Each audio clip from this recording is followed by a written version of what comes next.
నమస్తే, welcome to BCN news. ఈ రోజు వార్తలతో మీ ముందున్నది తేజస్విని. ముందుగా ముఖ్యాంశాలు. ఢిల్లీలోని తన నివాసంలో మొదటిసారి మంత్రివర్గంలోకి తీసుకున్న మంత్రులతో సమావేశమైన ప్రధాని భారీ పరిశ్రమలు, ఉక్కు శాఖ సహాయ మంత్రి శ్రీనివాస్ వర్మని ఆయన తండ్రి ఆరోగ్యం గురించి మోడీ ఆరా. జూలై 1వ తేదీన ఎన్టీఆర్ భరోసా పెన్షన్లు లబ్ధిదారుల ఇళ్ల వద్దే అందజేస్తాం. భీమవరం ఎమ్మెల్యే రామాంజనేయులు.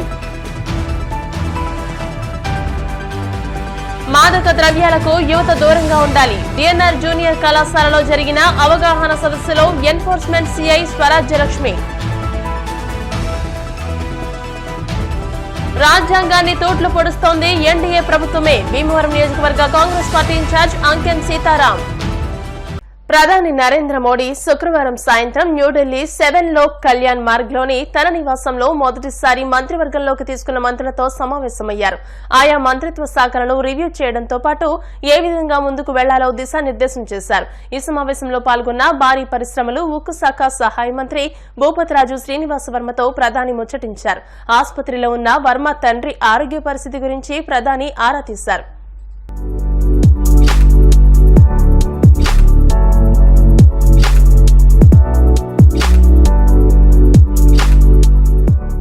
నూతనంగా ఏర్పడిన ప్రభుత్వం జూలై 1వ తేదీన వృద్ధాప్య వితంతువులకు ఇచ్చే ఎన్టీఆర్ భరోసా పెన్షన్లు లబ్ధిదారుల ఇళ్ల వద్దకే తీసుకుని వచ్చి ఇవ్వడం జరుగుతుందని భీమవరం ఎమ్మెల్యే పులపర్తి రామాంజనేయులు తెలియజేశారు.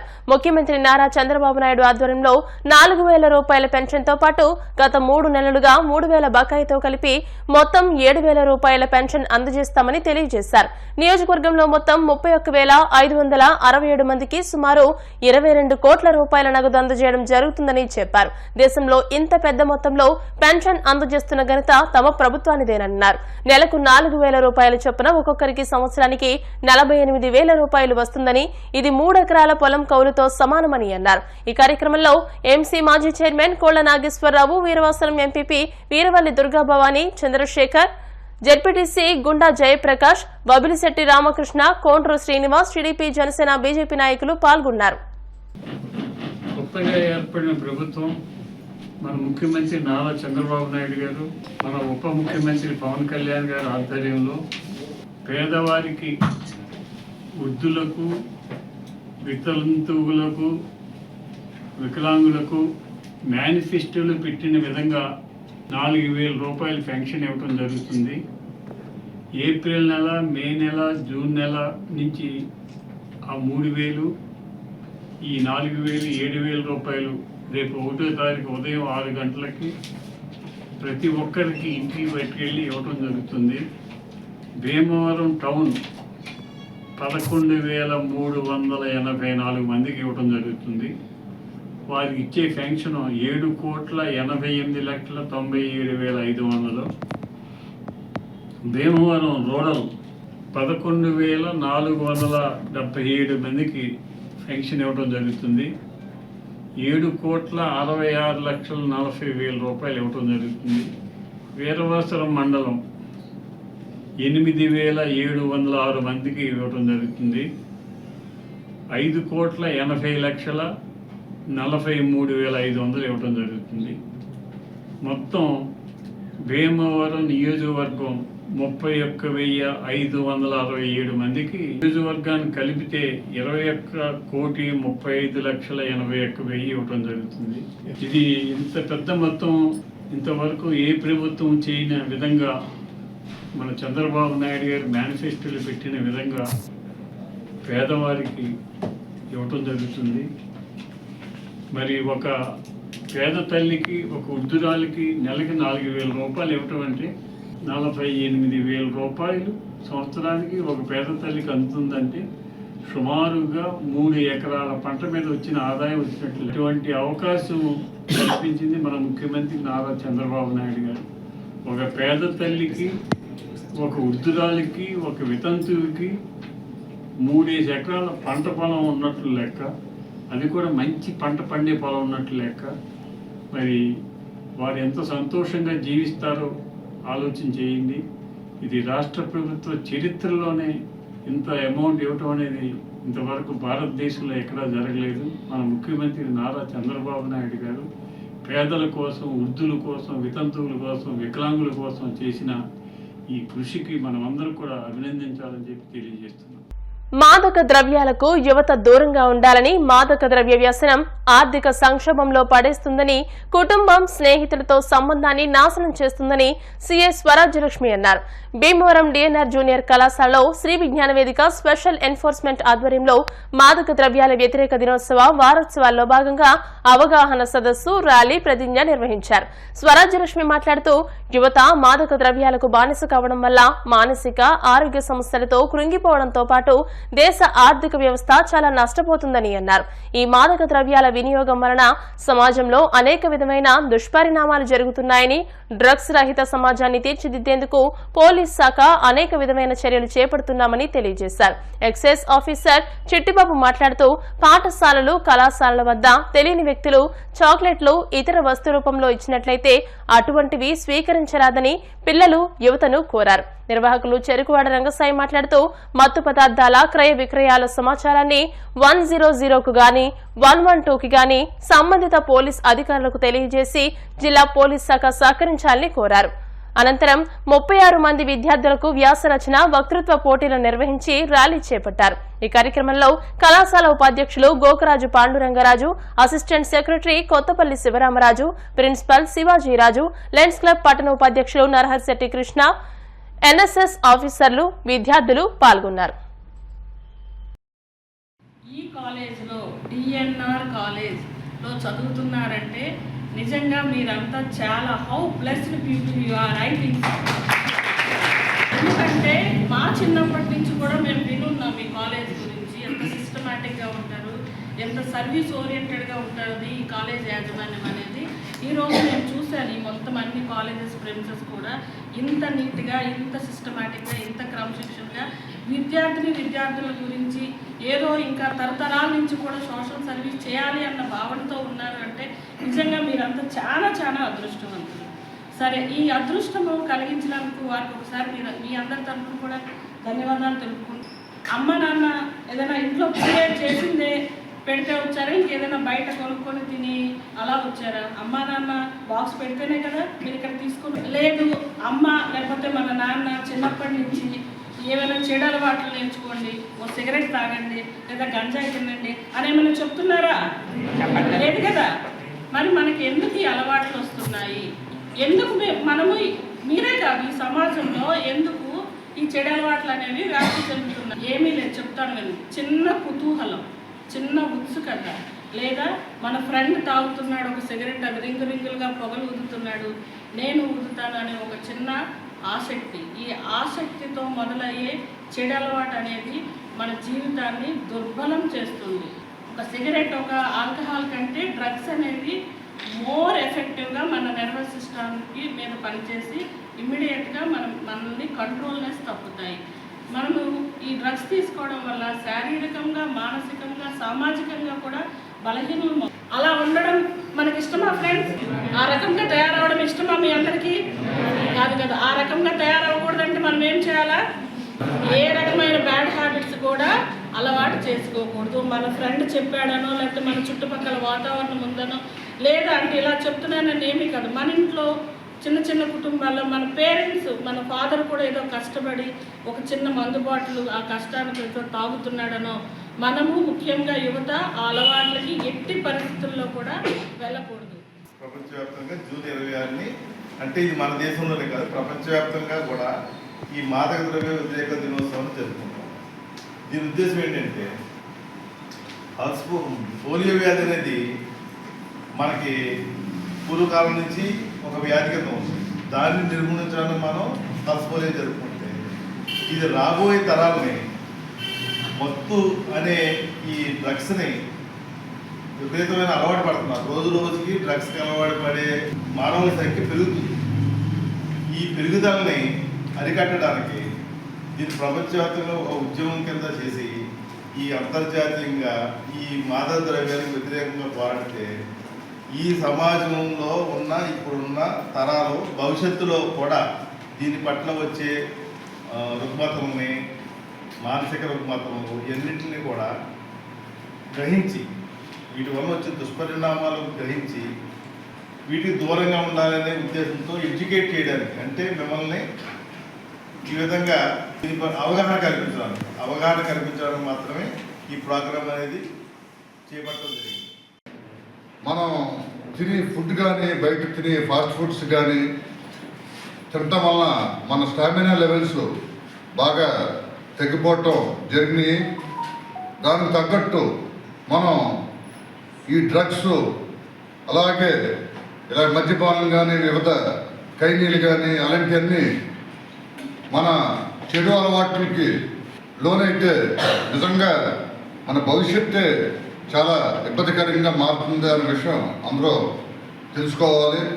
లేకపోతే వేరే మత్తు పదార్థాల గురించి ఎవరైనా సరే మీకు చెప్పినా సరే లేకపోతే ఆఫర్ చేసినా సరే మీరు ఇమీడియట్గా మీరు ప్రిన్సిపల్ వారికి కానీ లేకపోతే ఎక్సైజ్ డిపార్ట్మెంట్ వారికి ఇమీడియట్గా టోల్ ఫ్రీ కాల్ చేసి కంప్లైంట్ చేసినట్టయితే తప్పకుండా మీరు కాపాడుకుంటమే కాకుండా మీ చుట్టుపక్కల వాళ్ళందరినీ కూడా కాపాడుకుంటాం జరుగుతుంది. ఇంకంతకంట మనం పాటించాల్సిన క్రమశిక్షణ వేరేది ఏమీ లేదు. కాబట్టి ఈ కార్యక్రమానికి ఇచ్చేసిన అందరికీ నా కృతజ్ఞతలు తెలుపుకుంటూ సెలవు. మరి మనం లేని పనులు అలవాటు చేసి శరీరాన్ని శుష్కింపు చేసి మానసిక పరిస్థితి కోల్పోతున్నాం. అటువంటి వాటికి డ్రగ్స్ పడుతున్నాయి. మరి ఇవాళ చాలా వరకు డ్రగ్స్ వల్ల చాలామంది నాశనం అయిపోతున్నారు. డిపార్ట్మెంట్ చేస్తున్న పని వాళ్ళ వర్క్ వాళ్ళు చేస్తున్నారు. 24 hours అహర్నిశలు కష్టపడుతున్నారు. ఇక లేడీ ఆవిడ నిజంగా వ్యవస్థ చేస్తున్నారు. దొరికితే మామూలు కొట్టలేదు, చూశాను మనం మామూలుగా కొట్టలేదు. అందుకే నేర్చుకోండి. మీరు సమాజంలో బాగుండాలి, మీకు పెద్ద ఈ దేశ భవిష్యత్తు మీరు కాపాడాలి. భీమవరం హౌసింగ్ బోర్డ్ కాలనీలోని శ్రీ పద్మావతి సమేత వెంకటేశ్వర స్వామి వారికి 1,118 కొబ్బరికాయలతో పూజ చేశారు. ఇటీవల జరిగిన ఎన్నికల్లో పిఠాపురం ఎమ్మెల్యేగా పవన్ కళ్యాణ్, భీమవరం ఎమ్మెల్యేగా పులపర్తి రామాంజనేయులతో పాటు జనసేన అత్యధిక సీట్లలో విజయం సాధించాలని, ఎన్డీఏ కూటమి ప్రభుత్వం స్థాపించాలని కోరుతూ పట్టణానికి చెందిన అల్లం రమేష్, సత్యవాణి దంపతులు వెంకటేశ్వర స్వామికి 1,118 కొబ్బరికాయలు కొడతానని మొక్కుకున్నారని మందిర అధ్యక్షులు కంతేటి వెంకటరాజు తెలియజేశారు. ముందుగా ఆలయ అర్చకులు శ్రీనివాసాచార్యులచే స్వామివారికి పూజలు నిర్వహించారు. ఉదయం 8:45 స్వామివారికి కొబ్బరికాయలను కొట్టారు. అనంతరం స్వామివారికి కొబ్బరికాయలతో ప్రత్యేక అలంకరణను చేశారు. అధిక సంఖ్యలో భక్తులు స్వామివారిని దర్శించుకున్నారు. ఈ కార్యక్రమంలో ఆలయ కార్యదర్శి కుక్కల బాల, జనపాటి మధుసూదన్ రావు, కడలి వెంకటేశ్వరరావు, కడలి ఫణికుమార్, సరిపెడకల రామారావు, ఎస్ సూరిబాబు, అల్లూరి బంగారాజు, ఎం రాంప్రసాద్, వి అప్పారావు, కె మధు, ఆకుల శ్రీను పాల్గొన్నారు. శ్రీ పద్మావతి సమేత వెంకటేశ్వర మందిరంలో మరి ఈరోజు అల్లం రమేష్ మరి వాణి దంపతులు పిల్లలతో అందరితో కూడా ఈ స్వామివారి దగ్గర కోరుకున్నారు. ఆ కోరిక పవన్ కళ్యాణ్ గారు నెగ్గాలని, అదేవిధంగా భీమవరం శాసనసభ్యులు అనిబాబు గారు నెగ్గాలని వారి కుటుంబ సభ్యులందరూ కూడా సమిష్టిగా కోరుకోవడం జరిగింది. ఆ కోరిక నెరవేరడం వల్ల ఈరోజు ఆ మొక్కు తీర్చుకోవడానికి మన దేవాలయానికి వారి కుటుంబ సమేతంగా వచ్చి 1,118 కొబ్బరికాయలు స్వామివారికి సమర్పించడం జరుగుతుందని చెప్పుకోవడం. అదేవిధంగా ఈ స్వామివారి దేవాలయంలో ఎవరు ఏ కోరుకున్నా అది నెరవేరుతూ ఉంటుంది. మా రామారావు గారు కూడా అల్లుడు మంత్రి అవ్వాలని, ఎమ్మెల్యే అవ్వాలని ముందు కోరుకున్నారు, తర్వాత మంత్రిని కోరుకున్నారు. అది కూడా ఆ కోరిక కూడా నెరవేరిందని ఆయన ఎన్నోసార్లు స్వామివారి దగ్గర మా దగ్గర కూడా తెలియజేయడం జరిగింది. చక్కగా భక్తులందరూ స్వామివారిని దర్శనం చేసుకుని వెళ్ళాలని చెప్పి కోరుకుంటున్నారు. మరి ఈరోజు మన అల్లం రమేష్ గారి దంపతులు పవన్ కళ్యాణ్ 10 ఏళ్ళ నుంచి కష్టపడుతున్నాడు. ఆయన గవర్నమెంట్లో రావాలని కోరికోటి ఆయన స్వామివారికి 1,118 కాయలు కొబ్బరికాయలు మొక్కుకొని 5 సంవత్సరాల నుంచి ఆయన వాళ్ళు వారి ఫ్యామిలీ అంతా కూడా చక్కగా రాష్ట్ర ప్రభుత్వం రావాలి, పవన్ కళ్యాణ్ రావాలి, సీఎం అవ్వాలి, డిప్యూటీ సీఎం అవ్వాలి కోరుకుంటూ మరి ఈరోజు స్వామివారి మొక్కు తీసుకుంటున్నారు. వారికి స్వామివారు ఎల్లవేళలా మరియు అల్లం రమేష్ గారి దంపతులకి, అలాగే పవన్ కళ్యాణ్ దంపతులకి మరియు రాష్ట్ర ప్రభుత్వం ప్రజలు 5 కోట్ల మందికి కూడా స్వామివారి ఆశీస్సులు అందాలని చెప్పేసి కోరుకుంటున్నాము. మన హౌసింగ్ బోర్డు కాలనీలో ఏం చేసినటువంటి శ్రీ పద్మావతి వెంకటేశ్వర స్వామి వారి మందిరంలో ఈరోజు అల్లం రమేష్ గారి దంపతులు వారి మొక్కును తీర్చుకోవడం నిమిత్తం 1,118 కొబ్బరికాయలు కొట్టి వారి యొక్క మనసులో ఉన్నటువంటి కోరికను తీర్చుకునే విధంగా మా స్వామివారి ఆశీస్సులు పొంది వారు ఏదైతే పవన్ కళ్యాణ్ గారు అధికారంలోకి రావాలని కోరుకున్నారో ఆ కోరికను మా స్వామివారు నెరవేర్చినందుకు మా స్వామివారికి హృదయపూర్వకంగా నమస్కారాలు తెలియజేసుకుంటూ మా స్వామివారిని ఎవరైనా సరే మొక్కుకుంటే ఆ కోరిక నెరవేరుతుందనే దానికి నేను కూడా ఒక ప్రత్యక్ష నిదర్శనం. అలాగే అందరూ కూడా స్వామివారిని దర్శించుకుని వారి యొక్క ఆశీస్సులు పొందాలని మనస్ఫూర్తిగా కోరుకుంటూ అందరికీ నా ధన్యవాదాలు తెలియజేస్తున్నాను. విరుద్ధంగా ప్రవర్తించే ప్రత్యక్షంగా ఇలాగే ఉంటుంది. అది సనాతన ధర్మానికి విరోధంగా ఏ ప్రభుత్వం ప్రవర్తించకూడదు. ప్రవర్తించడం వల్లే పతనమైంది. సనాతన ధర్మం కాపాడటం కోసమే ఈ కూటమి ప్రభుత్వం ఈ రకంగా గెలుపు ఖాయమవటానికి మా సనాతన దేవుడైన అఖిలాండ కోటి బ్రహ్మాండ నాయకుడు ఆ తిరుపతిలో చాలా విధ్వంసంగా కింద ప్రభుత్వం అనేక రకాలుగా భక్తుల్ని అన్నప్రసాదాన్ని అనేక రకాలుగా వాళ్ళు ఇబ్బంది పెట్టారు. ఆ ఇబ్బంది పెట్టడం వల్ల ఈ యొక్క కూటమి ప్రభుత్వం మా స్వామి ఆశీస్సులతో ఈ సుమక్షంగా 1,00,000 ఓట్లు మెజార్టీతో అన్ని కార్యకర్తలు కూడా చేసినందువల్ల మా ఈ సనాతన ధర్మం. నమో వెంకటేశాయ. మన Bhimavaram housing board colony Sri Padmavathi సమేత వెంకటేశ్వర స్వామి వారి యొక్క ఆలయంలో జ్యేష్ఠ మాసం శనివారం పురస్కరించుకుని శ్రీవారి భక్తులు 7 వారాల వెంకన్న దర్శనం 7 జన్మల పుణ్యఫలంగా స్వామివారికి 7 ప్రదక్షిణాలు చేసి స్వామివారిని హౌసింగ్ బోర్డు వెంకన్నను దర్శించి తరిస్తూ ఉంటారు. అందులో భాగంగానే నేటి రోజు అల్లం వెంకట నాగరమేష్ శ్రీమతి సత్యవాణి దంపతులు స్వామివారి యొక్క సన్నిధానంలో మొక్కుకున్నారు. జాతీయ పార్టీ కానీ ఎన్డీఏ కానీ అలాగే రాష్ట్ర ప్రభుత్వం కానీ మంచి ప్రభుత్వం రావాలి అని చెప్పి వారి మనసులో ఉండేటువంటి కోరికని ఇక్కడ హౌసింగ్ బోర్డు వెంకన్న ఆలయంలో స్వామివారికి విన్నవించుకుని మరి నేటి రోజున వారు అనుకున్నటువంటి కోరిక నెరవేరినందుకు గాను కాలనీ వాసులు, కాలనీ పెద్దలు, అలాగే శ్రీవారి భక్తులు అందరితో కూడా సమిష్టిగా స్వామివారి యొక్క ఆలయంలో 1118 కాయలు స్వామివారికి కొబ్బరికాయలు స్వామివారికి చాలా విశేషంగా ఇష్టము కాబట్టి ఆ నారికేల ఫలాన్ని స్వామివారికి నివేదించి భక్తులందరూ కూడా కొబ్బరికాయలు కొట్టి స్వామివారికి ఆరగింపు చేసి సంపూర్ణమైనటువంటి రామరాజ్యం రావాలి అని చెప్పి స్వామివారికి సన్నిధిలో అందరూ కూడా వేడుకోవడం జరిగింది. విద్యకు పెద్దపీట వేసిన రాష్ట్ర ప్రభుత్వ స్ఫూర్తితో భీమవరంలోని దాతలు ముందుకు వస్తున్నారని, ఎన్నో ఏళ్లుగా భీమవరంలో ఎంతో మంది దాతలు పేద విద్యార్థులను చదివిస్తున్నారని, వారంతా ఉన్నత స్థాయికి చేరుకున్నారని ఎమ్మెల్యే పులపర్తి రామాంజనేయులు అన్నారు. భీమవరం ఎమ్మెల్యే కార్యాలయంలో శ్రీ విజ్ఞాన వేదిక ఆధ్వర్యంలో ప్రతిభ కలిగిన పేద విద్యార్థికి ఉచితంగా సైకిల్ అందించే కార్యక్రమాన్ని నిర్వహించారు.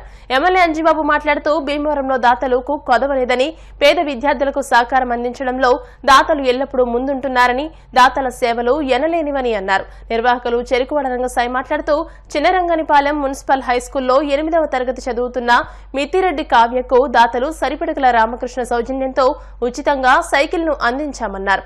ఇటువంటి ప్రతిభ కలిగిన విద్యార్థులకు సహకారం ఎప్పుడూ అందిస్తూనే ఉంటామని అన్నారు. ఈ కార్యక్రమంలో మైలాబత్తుల ఐజాక్ బాబు, లయన్స్ క్లబ్ ఉపాధ్యక్షులు నరహరిశెట్టి కృష్ణ, చెల్లబోయిన గోవింద్, కొండ్రు శ్రీనివాస్, వబిలిశెట్టి రామకృష్ణ, పులపర్తి శ్రీను తదితరులు పాల్గొన్నారు. విజ్ఞాన వేదిక రంగసాయి ఆధ్వర్యంలో పట్టణంలో బాగా చదువుకునే విద్యార్థులకు ప్రోత్సాహాలు ఇవ్వాలి, వాళ్ళని మరింత ముందుకు తీసుకెళ్లాలని ఆలోచన చేసి వాళ్ళకి సైకిళ్ళు, పుస్తకాలు అనేక కార్యక్రమాలు చేస్తున్నారు. దానిలో బాగా చదువుకునే విద్యార్థులకి 10 మందికి సైకిల్ ఏర్పాటు చేసే కార్యక్రమం చేశారు. ఈ రోజున వారికి సైకిల్ అందిస్తున్నాం. వాళ్ళందరూ కూడా బాగా చదువుకుని మంచి ప్రయోజకులు అవ్వాలని చెప్పి ఆశిస్తున్నాం. ఈరోజు మన టౌన్లో ఉన్నటువంటి 6 మున్సిపల్ స్కూల్స్లో కూడా అనేక మంది ప్రతిభ గల విద్యార్థులు చదువుతున్నారు. ఆర్థికంగా వాళ్ళకి ఏమీ లేదని పరిస్థితి చాలా ఉంది. దీనికి దాతలను సమీకరించి ప్రతి సంవత్సరం కూడా అనేక రకాల సౌకర్యాలు కల్పిస్తున్నాం. దానిలో భాగంగా మరి కొంతమంది సైకిళ్ళు, కొంతమంది విద్యా సామాగ్రి, కొంతమంది యూనిఫామ్స్, కొంతమంది బుక్స్, ఇవన్నీ కాకుండా పేరెంట్స్ బడిలోకి పంపకపోతే ఆ కుటుంబానికి కూడా లక్ష్యాలన్నీ ఇచ్చి దాన్ని ప్రోత్సహించి మేము బడిలో తీసుకొచ్చే సంఘటన జరుగుతున్నాయి. ఈ నేపథ్యంలో ముఖ్యమంత్రి చంద్రబాబు గారు ఈ విధంగా ఒక డైనమిక్ సర్వీస్లో భాగంగా చేశారు. దానికి మన ముఖ్యమంత్రి మరి ఇక్కడ అంజిబాబు గారు మన లెక్క ప్రకారం ఆయన ఇలాంటి కార్యక్రమాలు సంపూర్ణ సహకారం అందిస్తూ ఉంటారు. అంచేత మన ఊళ్ళో మట్టికి ఇలాంటి విద్యా కార్యక్రమాలని అనేక మంది దాతలు సహకరిస్తున్నారు. ఎవరు పేద విద్యార్థులు ఉంటే వాళ్ళకి సహకరించే బాధ్యత మాదని తెలియజేస్తున్నాం. ఇప్పుడు కాసేపు ప్రకటనలు.